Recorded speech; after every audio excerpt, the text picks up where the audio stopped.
Welcome to prime nine analysis. నేను రాజు. ఇటీవల డిఎస్సికి సంబంధించినటువంటి స్పోర్ట్స్ కోటాలో అన్యాయం జరిగిందని చెప్పేసి చాలామంది అభ్యర్థులు ఒక రకమైనటువంటి ఆందోళన ఆవేదన చెందుతూ ఉన్నటువంటి పరిస్థితి. సో వాళ్ళకి అసలు ఏం జరిగింది, నిజంగానే స్పోర్ట్స్ కోటాలో అక్రమాలు జరిగాయా లేదా అనేటటువంటి అంశానికి సంబంధించి నేను కొంత స్టడీ చేశాను. అంతేకాకుండా ఏదైతే అక్కడ ఉన్నటువంటి ఆ డాక్యుమెంట్స్ అన్నిటి కూడా పరిశీలించాను. అలాగే శాప్ వాళ్ళు పెట్టినటువంటి దాన్ని కూడా చూడడం జరిగిందనమాట.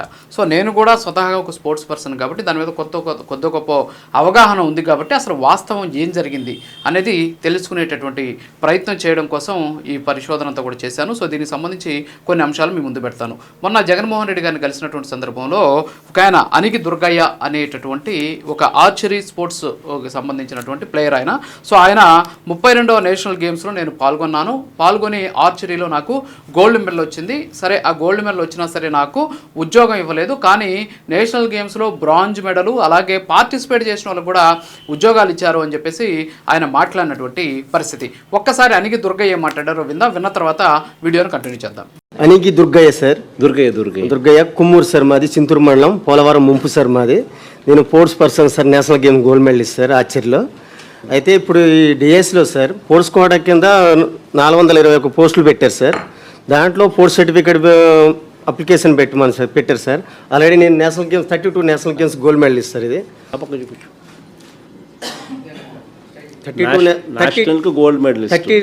National games gold medal sir నాది. అయితే ఇప్పుడు ఈ డిఎస్సిలో సార్ నేషనల్ గేమ్స్ పార్టిసిపేషన్ వాళ్ళకి బ్రాంజ్ మెడల్ వాళ్ళకి పోస్టులు ఇచ్చారు సార్. ఈస్ట్ గోదావరి నుండి 6 పోస్టులు ఉన్నాయి సార్. 6 పోస్టులు కూడా national games bronze medal participation వాళ్ళకి ఇచ్చారు సార్. మరి గోల్డ్ మెడల్ కూడా ఎటు పోవాలి సార్? ఎంబటి నేను ఆల్రెడీ మన విసిఎండికి లెటర్ రాశాను సార్. లెటర్ రాసిన తర్వాత ఎటువంటి ఇన్ఫర్మేషన్ లేదు సార్. మీకు ఆల్రెడీ ఫోన్ చేస్తాం, మెయిల్ చేస్తామన్నారు. ఎంబటి నేను ఆల్రెడీ కోర్టుకి అప్రూవ్ అయ్యాను సార్. ఫస్ట్ ఈ కోర్టు కూడా ఏమి ఇచ్చారంటే సార్, ఆల్రెడీ ఈ క్యాండిడేట్ ఆల్రెడీ గోల్డ్ మెడల్ కాబట్టి గోల్డ్ మెడల్కి ఆల్రెడీ పోస్ట్ మంది ఇచ్చారు సార్. ఇచ్చిన ఎటువంటి ఇన్ఫర్మేషన్ లేదు సార్. మళ్ళీ కోర్టుకి వెళ్ళాను సార్. ఇచ్చినా కూడా అట్లా ఎటువంటి ఇన్ఫర్మేషన్ లేదు సార్. ఆల్రెడీ పోస్టులు ఫిల్అప్ చేసేసారు సార్. 2018లో సార్ డిఎస్ అప్పుడు ఎక్కడైతే ఆడామో అక్కడ సర్టిఫికేట్ జెన్యూనా కాదని చెప్పేసి ఎంక్వైరీ చేశారు సార్. నేను ఆల్రెడీ నాకు ఢిల్లీ నుండి 2018లో కూడా ఢిల్లీ నుండి ఎంక్వైరీ వచ్చి జెన్యూన్ క్యాండిడేట్ అని పంపించారు. కాకపోతే అది కూడా వేరే నాకు హైయెస్ట్ క్యాండిడేట్ ఉన్నాడు కాబట్టి ఆయనకి వెళ్ళిపోయింది సార్. ఆయన ఇంటర్నేషనల్ ఉంటే ఆయన ఇంటర్నేషనల్ క్యాండిడేట్కి వెళ్ళిపోయింది సార్. ఇప్పుడు ఎటువంటి ఎంక్వైరీ జెన్యూన్ క్యాండిడేట్ అనేది ఎటువంటి ఎంక్వైరీ కూడా లేదు సార్. ట్రాన్స్పరెన్సీ అనేది లేదు, ఏం లేదు సార్. ఎస్, విన్నాం కదా. సో అనికి దుర్గ ఏమంటున్నారు అంటే ఈస్ట్ గోదావరి జిల్లాకు సంబంధించి ఫిజికల్ ఎడ్యుకేషన్ సంబంధించి మొత్తం 6 పోస్టులు ఉన్నాయి. ఈ 6 పోస్టులను ఫిలప్ చేసేటటువంటి సందర్భంలో తాను 32వ నేషనల్ గేమ్స్లో గోల్డ్ సాధించినటువంటి పర్సన్ని అయినా సరే తనకు ఉద్యోగం ఇవ్వకుండా నేషనల్ గేమ్స్లో పార్టిసిపేట్ చేసిన వాళ్ళకి బ్రాంజ్ మెడల్ వచ్చిన వాళ్ళకి కూడా ఉద్యోగాలు ఇచ్చారు అని చెప్పేసి ఆయన ఒక విమర్శ చేశారు, ఆరోపణ చేశారు. ఒక అంశాన్ని అక్కడ ఉన్నటువంటి జగన్మోహన్ రెడ్డి గారి దృష్టికి తీసుకొచ్చారు. అయితే దీని మీద నేను నిజంగా అసలు ఏం జరిగింది అనేటటువంటి దాని మీద స్పోర్ట్స్ అథారిటీ ఆఫ్ ఆంధ్రప్రదేశ్కి సంబంధించి వెబ్సైట్లోకి వెళ్ళి 2025 స్పోర్ట్స్ మెరిట్ కింద ఎవరికైతే ఉద్యోగాలు ఇచ్చారో అందులో ఈస్ట్ గోదావరి జిల్లాలో ఈ 6 ఫిజికల్ ఎడ్యుకేషన్ టీచర్ పోస్టులు ఎవరికైతే ఇచ్చారో వాళ్ళకి సంబంధించినటువంటి డీటెయిల్స్ నేను చెక్ చేశాను. అనికి దుర్గయ్య గారు చెప్పింది వాస్తవం కాదనేసి. సో అందులో చేస్తే మొదటిది వచ్చేసి జె రావు యార్లగడ్డ అనే ఆయన 31వ నేషనల్ గేమ్స్లో పాల్గొన్నాడు. ఆయన ఖోఖోలో అనికి దుర్గయ్య గారు చెప్పినట్టే బ్రాంజ్ మెడలే వచ్చింది ఆయనకి. పంజాబ్లో జరిగిందనమాట. ఇది 2001లో జరిగింది. ఆయనకు ఉద్యోగం ఇచ్చారు. అలాగే ఆదినారాయణ బొడ్డేటి అని ఈయన 33వ నేషనల్ గేమ్స్లో పాల్గొన్నాడు. 2007లో జరిగింది ఇది. ఈయన కూడా ఖోఖోలో బ్రాంజ్ మెడలే వచ్చింది. అలాగే సతీష్ అనేటటువంటి పర్సన్ గోవాలో జరిగినటువంటి 3వ నేషనల్ గేమ్స్ 2022లో జరిగాయి. అందులో ఆయన పాల్గొన్నాడు. ఆయనకి కూడా బ్రాంజ్ మెడల్ వచ్చింది. ఆయన కూడా ఉద్యోగం ఇచ్చారు. అంతేకాకుండా మొత్తం 6 మంది కదా, 3 అయ్యారు. ఇంకా 4వ పర్సను బైరిశెట్టి రాము. ఇతను వచ్చేసి 33వ నేషనల్ గేమ్స్ గౌహతిలో 2007లో జరిగాయి. అప్పుడు అథ్లెటిక్స్లో పార్టిసిపేట్ చేశాడు. ఆయనకేమి అక్కడ మెడల్ కూడా రాలేదు. అలాగే ఇంకొక అమ్మాయి సౌమ్య సుజని అనేటటువంటి ఆమె, ఈమె 5వ ఉద్యోగం ఆమెకి. ఈమె 37వ నేషనల్ గేమ్స్లో 2023 గోవాలో జరిగింది. రెజ్లింగ్లో పార్టిసిపేట్ చేశారు. ఆమెకి కూడా ఎలాంటి మెడల్ రాలేదు. అలాగే సుమంత్ అనేటటువంటి పర్సన్ 6వ పర్సన్, అతను 38వ జాతీయ క్రీడలు 2025లో ఉత్తరాఖండ్లో జరిగాయి. ఇతను జూడోలో పార్టిసిపేట్ చేశారు. నేను కూడా ఎలాంటి మెడల్ రాలేదు. కానీ ఇక్కడ అనిగి దుర్గయ్య చెప్పింది కరెక్టే. అనిగి దుర్గయ్య ఏమంటున్నాడంటే, నేను నేషనల్ గేమ్స్ 32వ నేషనల్ గేమ్స్లో ఆర్చరీలో నాకు గోల్డ్ మెడల్ వచ్చింది, అయినా సరే నాకు ఉద్యోగం రాకుండా బ్రాంజ్ మెడల్ వచ్చిన వాళ్ళకి అలాగే పార్టిసిపేట్ చేసిన వాళ్ళకి ఇచ్చారు అని ఏదైతే ఆయన చెప్పారో ఆయన చెప్పింది ముమ్మాటికి నిజమే. ఎందుకు అంటే ఆయన చెప్పినట్టు నేను 6 మంది డేటా తీస్తే 6 మంది కూడా ఖోఖోలో ముగ్గురికి వచ్చేసి ఈ థర్డ్ ప్లేస్ ఉంది, ఇంకొకరు అథ్లెటిక్స్లో ఆయన పార్టిసిపేట్ చేస్తున్నారు, అలాగే ఇంకొకరు వచ్చేసి జూడోలో పార్టిసిపేట్ చేసినటువంటి సర్టిఫికేట్ మాత్రమే మనకు కనిపించినటువంటి పరిస్థితి. సో గోల్డ్ మెడల్ ఎవరికి రాలా, గోల్డ్ మెడల్ దుర్గయ్యకి వచ్చింది అని చెప్పేసి ఆయన చెబుతూ ఉన్నటువంటి పరిస్థితి. సో కాబట్టి ఇక్కడ ఖచ్చితంగా దుర్గయ్యకి అన్యాయం జరిగింది. ఆయన ఈ గేమ్స్లో పాల్గొన్నప్పటికీ కూడా ఆయనకి ఎందుకనేసి ఉద్యోగం ఇవ్వలేదు అనేది ఖచ్చితంగా నిలదీయాల్సినటువంటి అంశం. ఖచ్చితంగా గోల్డ్ మెడల్ వచ్చినటువంటి వ్యక్తిని పక్కన పెట్టి బ్రాంజ్ మెడల్ వచ్చిన వాళ్ళకి ఎలా ఇచ్చారు? సో అందుకని నేనేం చేస్తానంటే ఇప్పుడు SAP చైర్మన్ రవినాయుడికి ఫోన్ చేస్తాను. ఈ రవినాయుడు గారితో మాట్లాడదాం, అసలు ఏంటి దీనికి సంబంధించినటువంటి సమాచారం ఆయన దగ్గర ఏమైనా ఉందా అనేది తెలుసుకునే ప్రయత్నం చేద్దాం. ఒక్కసారి నేను రవినాయుడు గారికి ఫోన్ చేస్తున్నాను. సో ఆయన ఒకవేళ ఫోన్గా లిఫ్ట్ చేస్తే అసలు ఏంటి అనేది మనం తెలుసుకునేటటువంటి ప్రయత్నం చేద్దాం. రవినాయుడు గారు, గుడ్ మార్నింగ్ అండి. నమస్తే సార్. రవినాయుడు గారు, ఒక చిన్న డౌట్ నాకు. మీరు తిరుపతిలో ఉంటే అందుబాటులో ఉంటే నేను నేరుగా మాట్లాడతా, లేకపోతే ఒక చిన్న డౌట్ ఉంది. నేను యాక్చువల్గా వీడియో రికార్డ్ చేస్తున్నాను. ఇక్కడ ఏంటంటే మొన్న అనిగి దుర్గయ్య గారు అని ఆయన వచ్చేసి మనకు జగన్మోహన్ రెడ్డి గారి దగ్గరికి వెళ్ళి ఆయన మాట్లాడారు. ఆయన ఏంటంటే 32వ నేషనల్ గేమ్స్లో నేను పాల్గొన్నానండి, ఆర్చరీలో నాకు గోల్డ్ మెడల్ వచ్చింది, అయినా సరే నాకు ఇవ్వకుండా 6 ఫిజికల్ ఎడ్యుకేషన్ టీచర్ పోస్టులు ఉంటే ఈస్ట్ గోదావరి జిల్లాలో ఆ 6 మందిలో ముగ్గురికి వచ్చేసి బ్రాంజ్ మెడల్, ఇంకొక 2 పార్టిసిపేషన్ ఉంటే వాళ్ళకి మాత్రం ఉద్యోగాలు ఇచ్చారు, గోల్డ్ వచ్చినటువంటి నన్ను పక్కన పెట్టారు అన్నారు. సో నేను మీ SAPకి సంబంధించిన వెబ్సైట్లో సెర్చ్ చేస్తే ఆయన చెప్పింది కరెక్టే. ఎందుకంటే ఆ 6 మందిలో ఎవరికి గోల్డ్ మెడల్ రాలా, బ్రాంజ్ మెడల్ వచ్చిన వాళ్ళు ఉన్నారు, అలాగే పార్టిసిపేట్ చేసిన వాళ్ళు ఉన్నారు. అసలు ఏంటి ఇదేమన్నా మీ దృష్టికి వచ్చిందా? అనిగి దుర్గయ్య గోల్డ్ మెడల్ వచ్చినా కూడా ఎందుకు ఇవ్వలేదు అనేసి మీరు ఏమైనా అధికారులతో మాట్లాడారా? మీకు ఏమైనా ఐడియా ఉందా సార్ దీనికి సంబంధించి? నమస్తే సార్. నేను కూడా నాకు కూడా నా దృష్టికి అది సోషల్ మీడియాలో నా దృష్టికి వచ్చింది. సోషల్ మీడియా ద్వారా వచ్చిన తర్వాత అసలు ఏంది వాస్తవం, ఎందుకంటే ఇది ఫస్ట్ టైం స్పోర్ట్స్ అథారిటీ ఒక ట్రాన్స్పరెన్సీగా అధికారులు 3 లెవెల్లో, middle committee, state level committee, కింద ఏదైతే స్పోర్ట్స్ అధికారులు, ఈ 3 పర్యవేక్షణలో ఫస్ట్ టైం స్పోర్ట్స్ అథారిటీ కూడా అంతకుముందు బై హ్యాండ్ సర్టిఫికేట్లు తీసుకునేవాళ్ళు సార్. కానీ అలా సిస్టమ్ కాకుండా ఎవరి ప్రమేయం ఉండకూడదని ఆన్లైన్ సిస్టమ్ లో తీసుకొని వచ్చారు. అంటే ఏ సర్టిఫికేట్ అయినా అప్లికేషన్ అతను ఫిల్ చేసేది ఆన్లైన్ ఫిల్ చేస్తారు, సర్టిఫికేట్లు కూడా ఆన్లైన్ అప్లోడ్ చేస్తారు, ప్రింట్ మాత్రమే SAP తీసుకునే విధంగా ఫస్ట్ టైం తీసుకొని వచ్చారు. ఎక్కడ ఇంతకుముందు ఎక్కడ జరగలేదు, అలాంటిది తీసుకొని వచ్చారు. అయితే ఏంది ఇది గోల్డ్ మెడల్ వచ్చి నేషనల్ గోల్డ్ మెడల్ వచ్చిన తర్వాత ఎందుకు రాలేదు ఏంటి అని చెప్పి నేను కూడా మా అధికారులను అడిగాను. అసలు ఏంది, ఎందుకు రాలేదు, ఎక్కడ ఏమన్నా తప్పిదం జరిగిందా ఏంటి అని అడిగితే వాళ్ళు స్పష్టత ఇచ్చారు. ఏంటంటే అతను ఆడింది వాస్తవమే, అయితే అతను అప్లై చేయలేదు. ఆ మెడల్ ఏదైతే ఉందో, గోల్డ్ మెడల్ ఉందో, నేషనల్ గోల్డ్ మెడల్, ఆ విషయం కూడా ఆ అభ్యర్థికి కూడా తెలుసు. అతను కూడా 2 times క్రీవెన్స్ లో పార్టిసిపేషన్ చేశాడు. నువ్వు ఎందుకు అప్లై చేయలేదంటే నేను చేయలేదండి అని ఏదో సమాధానం గ్రీవెన్స్ కమిటీకి ఇచ్చినట్టున్నారు. దాని మీద ఫర్దర్ కోర్టుకు కూడా వెళ్ళినట్టున్నారు. అంటే ఏంటి ఇప్పుడు అనిగి దుర్గయ్య అప్లై చేసింది నేషనల్ గేమ్స్ సర్టిఫికేట్ ఏదైతే ఆయన చెప్తున్నారు గోల్డ్ మెడల్ సర్టిఫికేట్, అది అందులో అప్లోడ్ చేయలేదు ఆయన? లేదు, నేషనల్ గేమ్స్ అప్లై చేయలేదు. నేషనల్ ఛాంపియన్షిప్ వేరు, నేషనల్ గేమ్స్ వేరు. ఓకే, అంటే ఇప్పుడు ఆయన నేషనల్ ఛాంపియన్షిప్ మాత్రమే అప్లోడ్ చేశాడా? నేషనల్ ఛాంపియన్షిప్ అంటే ప్రయారిటీ. ఒక్క నిమిషం రవినాయుడు గారు, మీరు ఇచ్చినటువంటి జియో నెంబర్ 4 చూస్తున్నాను నేను. 2025 ఏప్రిల్ ఇచ్చారు. ఇందులో Olympics, Asian games, world cup 4 years తర్వాత జరిగేది, తర్వాత Commonwealth games, world cup 4 years లోపల జరిగేది, ఏషియన్ ఛాంపియన్షిప్, తర్వాత వచ్చేసి నేషనల్ గేమ్స్ తర్వాత నేషనల్ ఛాంపియన్షిప్. అంటే నేషనల్ గేమ్స్లో మొదట గోల్డ్ మెడల్ వచ్చిన వాళ్ళకి ప్రయారిటీ 1, అలాగే సిల్వర్ వచ్చిన వాళ్ళకి ప్రయారిటీ 2, అలాగే బ్రాంజ్ వచ్చిన వాళ్ళకి ప్రయారిటీ 3 పార్టిసిపేషన్. ఓకే, ఆ తర్వాత నేషనల్ ఛాంపియన్షిప్. అంటే ఇక్కడ మీరు చెప్పినట్టు ఈయన ఎవరైతే దుర్గయ్య ఉన్నాడో ఆయన ఈ నేషనల్ గేమ్స్ కాకుండా నేషనల్ ఛాంపియన్షిప్ చేశాడు అంతేనా? Okay okay. అతను ఆడింది వాస్తవం, కానీ అతను అప్లై చేయాలి. ఇప్పుడు అతని దగ్గర సర్టిఫికెట్ ఉన్నా ఆ సర్టిఫికెట్ ఆన్లైన్ లో అంటే మన జీవోలో ఏముందంటే మీరు అప్లై చేసుకునేటే హైయెస్ట్ మెడల్ ఏదైతే ఉందో అదే క్రైటీరియా తీసుకుంటారని చెప్పి స్పష్టంగా జీవోలు ఇచ్చారు.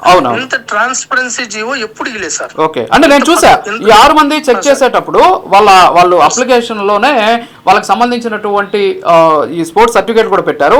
అందులో హైయెస్ట్, తర్వాత వచ్చేసి నెక్స్ట్ ఫాలోయింగ్ బై, అంటే తర్వాత ఏంటి అనేటటువంటిది కూడా వాళ్ళు చూపించినటువంటి పరిస్థితి. అయితే అంటే ఇప్పుడు మీరు చెప్పేది ఏంటి, ఈ అనిగి దుర్గయ్య అనే ఆయన నేషనల్ గేమ్స్ లో ఆడాడు, గెలిచాడు, కానీ ఆ సర్టిఫికేట్ మాత్రం ప్రొడ్యూస్ చేయలేదు. ఆయన అప్లోడ్ చేసేటువంటి సందర్భంలో హైయెస్ట్ ఇక్కడ నేషనల్ గేమ్స్ కాకుండా నేషనల్ ఛాంపియన్షిప్ సర్టిఫికేట్ పెట్టాడు, అంతేనా మీరు చెప్పేది? అవును సార్. ఇంకోటి మీకు కూడా మీ ద్వారా అందరికీ తెలియాల్సిన విషయం కూడా ఉంది. ఈ ఏదైతే గేమ్స్ కావచ్చు, ఏ గేమ్స్ ఉంటాయి, ఏమేమి ఉంటాయి, ఈ ఛాంపియన్షిప్స్ కొన్ని గవర్నమెంట్ ఆఫ్ ఇండియా పెడుతుంది, తర్వాత ఒలింపిక్స్ నిర్వహణ కమిటీ పెడుతుంది, కొన్ని ఫెడరేషన్స్ పెడతాయి, కొన్ని అసోసియేషన్స్ పెడతాయి. అది చాలా మందికి అవగాహన లేక ఛాంపియన్షిప్ అంటే ఏంది, నేషనల్ గేమ్ అంటే ఏంది, రెండు ఒకటే కదా అనుకోవచ్చు. నేషనల్ గేమ్స్ అంటే గవర్నమెంట్ ఆఫ్ ఇండియా పెడుతుంది, నేషనల్ ఛాంపియన్షిప్ అంటే ఫెడరేషన్ పెట్టింది, అంటే ఒక ప్రైవేట్ ఫెడరేషన్. తర్వాత వచ్చేసి క్రీడా సంఘాలు పెట్టేటటువంటి సంఘాలు పెట్టుకుంటారు, వాటిని అసోసియేషన్ గేమ్స్ అని కూడా అంటారు కదా.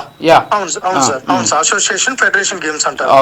అయితే ఇక్కడ ఏంటంటే ఇంకొక స్పష్టత తీయాల్సి ఉందంటే, ఇప్పుడు మీరు బీటెక్ చదివారు, బీటెక్ క్వాలిఫికేషన్ పెట్టారు. ఆ బీటెక్ క్వాలిఫికేషన్ 35 మార్కులు వచ్చిన వాళ్ళు ఉంటారు, 60 మార్కులు వచ్చి ఉంటారు, 90 మార్కులు వచ్చి ఉంటారు.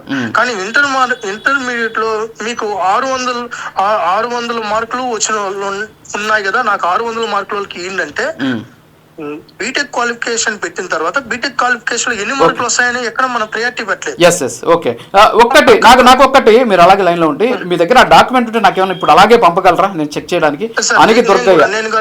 నేను కూడా ఇప్పుడు అధికారుల దగ్గర నుంచి తెప్పించుకొని మీకు క్లియర్ గా పంపిస్తాం. దాంతో పాటు మీకు ఇంకొకటి మీ ద్వారా ఒకటి క్లారిటీ ఇవ్వాలనుకున్నా సార్. ఓకే, ఇక్కడ ఎక్కడా కూడా ఒక పద్ధతి ప్రకారం అధికారులు సమర్థవంతంగా పనిచేశారనేది నేను స్పష్టంగా చెప్పదలుచుకున్నా. ఎందుకంటే ప్రతిదీ ఆన్లైన్ లో పెట్టారు సార్. ఓకే రవినాథ్ గారు, ఇక్కడ దుర్గయ్యకి సంబంధించినటువంటి సబ్జెక్టు మాత్రం మనం డిసైడ్ చేద్దాం. తర్వాత మీరు అందుబాటులో ఉన్నప్పుడు మీతో ఇంటర్వ్యూ చేస్తాను.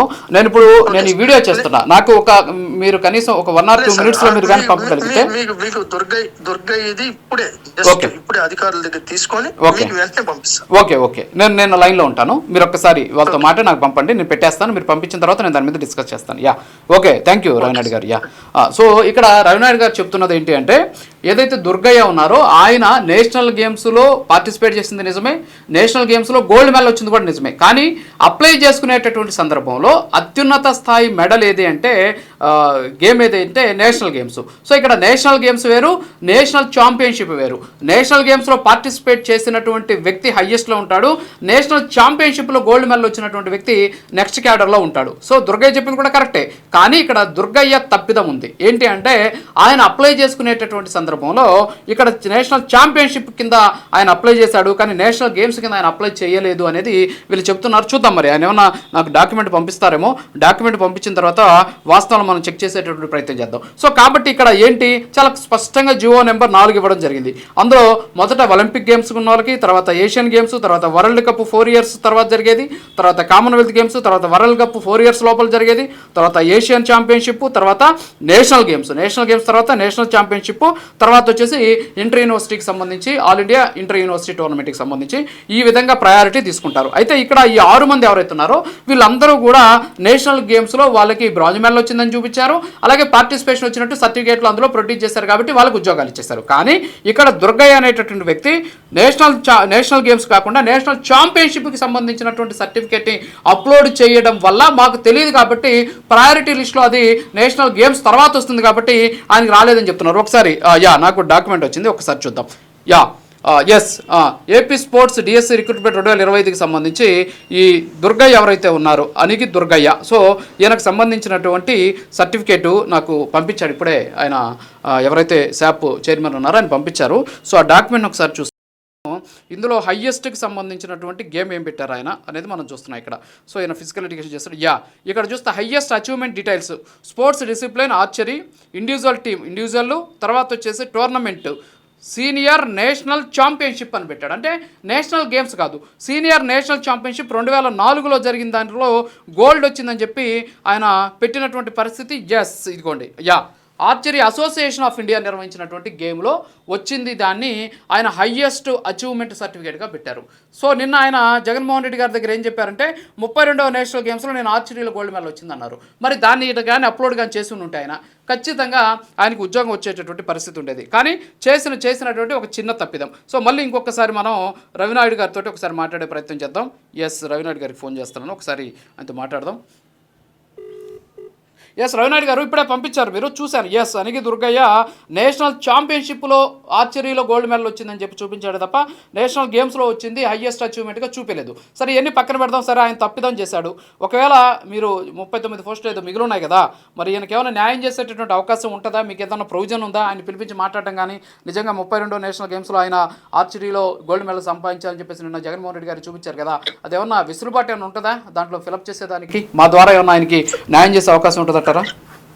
సార్ ఖచ్చితంగా ఇక్కడ తప్పిదాలు ఎక్కడ కూడా శాప్ చేయలేదు సార్, తప్పిదాలు ఇక్కడ జరగలేదు. అవునవును. ఇక్కడ ఏంటంటే ఇప్పుడు ఒక చిన్న ఎగ్జాంపుల్ సార్, ఇప్పుడు మనం ఇచ్చిన జీవో ప్రకారం ఒకవేళ ఇతనికి గానీ అవకాశం ఇచ్చుంటే ఫర్దర్ ఏదైతే మనం ఏం చేశారంటే ఆంధ్రప్రదేశ్ స్పోర్ట్స్ అథారిటీ ఒక ప్లేయర్ మీద ఇంకో ప్లేయర్ కంప్లైంట్ చేసుకునే వెసులుబాటు కూడా దీంట్లో ఇచ్చారు సార్. 2 గ్రీవెన్స్ నడిపారు. ఇప్పుడు జనరల్ గా నేను వచ్చి మీరు ఏదైతే మెడల్ మీరు ఏదైతే ఏ అచీవ్మెంట్ సబ్మిట్ చేస్తారో ఆ అచీవ్మెంట్ మీద నేను కంప్లైంట్ చేసుకునే వెసులుబాటు కూడా ఇచ్చారు. ఇప్పుడు ఆ అబ్బాయి కానీ రూల్స్ అతిక్రమించి అతనికి ఎలిజిబిలిటీ ఇచ్చుంటే కింద ఉన్న వాళ్ళు ఖచ్చితంగా దాని మీద ఈ రోజు ఇదే జగన్మోహన్ రెడ్డి గారు వైసీపీ వాళ్ళ దగ్గర పోయి సర్టిఫికెట్ అదొకే. ఇప్పుడు యనిగి దుర్గయ్య గారికి సరే ఆయన సర్టిఫికేట్ అప్లోడ్ చేయడంలో ఆయనకి తెలుసో తెలియకో లేకపోతే అవగాహన లేకో తప్పిదం జరిగింది. ఆయన చేస్తున్నటువంటి తప్పిదమే. బట్ ఆయన ఎలిజిబిలిటీ ఉంది. ఒకవేళ ఏమైనా కన్సిడర్ చేసే అవకాశం ఉందా? సార్, ఇది హారిజంటల్ రిజర్వేషన్ మీన్స్ ఒకసారి జీవో ఇచ్చిన తర్వాత ఆ జీవోతోనే అది ఎన్ని ఫిలప్ అయితే అన్ని ఫిలప్ ఆడే క్లోజ్ అయిపోతాయి. అయితే ఇప్పుడు అనేక ఇంకా ఇప్పుడు ఈ డిఎస్సి ఉంది, ఇప్పుడు డిఎస్సి వస్తుంది, ప్లస్ అనేక ఏరో స్పోర్ట్స్ కోటా కింద ఈ ప్రభుత్వం 3% రిజర్వేషన్ ఇచ్చింది సార్ క్రీడాకారులు ప్రోత్సహించాలని. ఇప్పుడు అనేక నోటిఫికేషన్స్ వస్తున్నాయి. ఖచ్చితంగా అతను క్వాలిఫైడ్, అతను కష్టపడ్డాడు, అతను మెడలిస్ట్. మనం అతన్ని ప్రతి క్రీడాకారుని గౌరవించాలి, గుర్తించాలి, ప్రోత్సహించాలి. ఆ విషయంలో ఈ ప్రభుత్వం ఒక్క అడుగు కూడా వెనక్కి. అయితే కొన్ని టెక్నికల్ వల్ల ఇబ్బందులు ఉన్నాయి, కానీ కోర్టుకి వెళ్ళినా కూడా అదే వచ్చింది. కోర్టులో కూడా లేదు అక్కడ కనిపిస్తుంది కదా, డాక్యుమెంట్ లో చాలా స్పష్టంగా కనిపిస్తుంది. మీరు ఇచ్చినటువంటి జీవో చదివాం. ఈ జీవోలో నేషనల్ గేమ్స్ వచ్చిన వాళ్ళు నేషనల్ గేమ్స్ పార్టిసిపేషన్ తర్వాత నేషనల్ ఛాంపియన్షిప్ గోల్డ్ మెడల్ పరిగణలోకి తీసుకుంటారు. ఇక్కడ అనిగి దుర్గయ్యకి 32వ నేషనల్ గేమ్స్ లో ఆర్చరీలో గోల్డ్ మెడల్ వచ్చిందని చెప్పేసి ఆయన చెప్తున్నారు. కానీ అది అప్లోడ్ చేయాల. సో మీరు కలగనలేరు కదా, ఎస్ శాప్ అనిగి దుర్గయ్య 32వ నేషనల్ గేమ్స్ ఆడారు అనేటటువంటి అంశం మీకు తెలియదు. సో కాబట్టి ఏంటి, అక్కడ అప్లోడ్ చేయాలి. ఆయన అప్లోడ్ చేయలేదు. ఇది ఆయన తప్పిదం అనేది ఇక్కడ మీరు పంపించినటువంటి అప్లికేషన్ ద్వారా తెలుస్తుంది. అప్లోడ్ చేసింది. తర్వాత వచ్చేసి మిగతా 6 మంది సెట్ చేసినా కూడా ఎక్కడ తప్పిదాలు లేవు. ఎస్, మీరు చెప్పినటువంటి రూల్స్ ప్రకారమే జరిగినటువంటి పరిస్థితి. సో మా వైపు నుంచి అంటే ఎందుకంటే అతను చూసా పాపం నేను ఆయన మాట్లాడే సందర్భంలో ఖచ్చితంగా సార్ ప్రతి క్రీడాకారుడికి ఎటువంటి అన్యాయం జరగకుండా ఏమేమి చేయాలో అన్ని స్పోర్ట్స్ అథారిటీ చేస్తుంది సార్. ఓకే, ఆయనతో ఏమన్నా మీరు పిలిపించి మాట్లాడి ఒక రకమైన భరోసా మా అధికారులతో మాట్లాడతాను. మా అధికారులతో మాట్లాడి ఎవరైతే ఉన్నారో అతన్ని ఏ విధమైన అన్యాయం జరగకుండా ఎలా చూడాలనే దాని మీద ఖచ్చితంగా దృష్టి సారిస్తాం సార్. థ్యాంక్ యూ రవినాయుడు గారు, thank you very much. Okay, so ఓవరాల్గా స్పోర్ట్స్కి సంబంధించి అనిగి దుర్గయ్య గారు మొన్న జగన్మోహన్ రెడ్డి గారు మాట్లాడినటువంటి సందర్భంలో ఆయన చేసినటువంటి తప్పిదం, అప్లికేషన్ ఫిలప్ చేసేటువంటి సందర్భంలో నేషనల్ గేమ్ సర్టిఫికేట్ ఆయన దగ్గర ఉన్నా కూడా నేషనల్ ఛాంపియన్షిప్ పెట్టినటువంటి పరిస్థితి. సో ఆ డాక్యుమెంట్ కూడా నా వీడియోతో పాటు అది కూడా పక్కన ప్లే అవుతుంది. సో కాబట్టి దాన్ని కూడా చూడవచ్చు. సో ఓవరాల్గా చూస్తే ఇక్కడ స్పోర్ట్స్ పేరుతోటి అలాగే స్పోర్ట్స్ కోటా పేరుతోటి అక్రమాలు జరిగాయని చెప్పి జరుగుతున్నటువంటి ఏదైతే ప్రచారం ఉందో దాంట్లో వాస్తవం ఎంత అనేటటువంటి తెలుసుకునేటువంటి ప్రయత్నంలోనే ఇది చేశాను నేను. సో అనిగి దుర్గయ్య చెప్పింది కరెక్టే. సో ఆయన గోల్డ్ మెడల్ వచ్చినా బ్రాంజ్ మెడల్ వాళ్ళకి ఇచ్చారు, పార్టిసిపేట్ చేసిన వాళ్ళకి ఇచ్చారు. కానీ ఇక్కడ అనిగి దుర్గయ్య ఆ డిసిప్లిన్లో తనకు గోల్డ్ మెడల్ వచ్చింది అనేటువంటి అంశాన్ని అప్లోడ్ చేయడం మర్చిపోయాడో లేకపోతే అప్లోడ్ చేయలేదో ఎందుకు చేయలేదు అనేది మనకు తెలియదు. కానీ ఆయన చేసిన నేషనల్ ఛాంపియన్షిప్ అంటే నేషనల్ గేమ్ తర్వాత వచ్చేటటువంటి ప్రయారిటీ అది. సో కాబట్టి దాంట్లో చేయడం వల్ల ఆయనకు ఉద్యోగం రాలేదు. బట్ నిజంగా ఆయనకు 32 నేషనల్ గేమ్స్లో ఉంది అని చెప్పేసి నేను జగన్మోహన్ రెడ్డి గారి దగ్గర చెప్పినటువంటి సందర్భంలో ఖచ్చితంగా మేము పిలిచి మాట్లాడతాం, ఏ ప్రొవిజన్ ఉన్నా సరే ఆయనకి ఖచ్చితంగా అర్హుడు, ఆయనకు ఉద్యోగం ఇచ్చేటువంటి ప్రయత్నం చేస్తామని చెప్పేసి కూడా రవినాయుడు గారు చెబుతున్నటువంటి పరిస్థితి. సో ఇది వాటి ఎనాలిసిస్, మరో మళ్ళీ కలుద్దాం. నమస్కారం.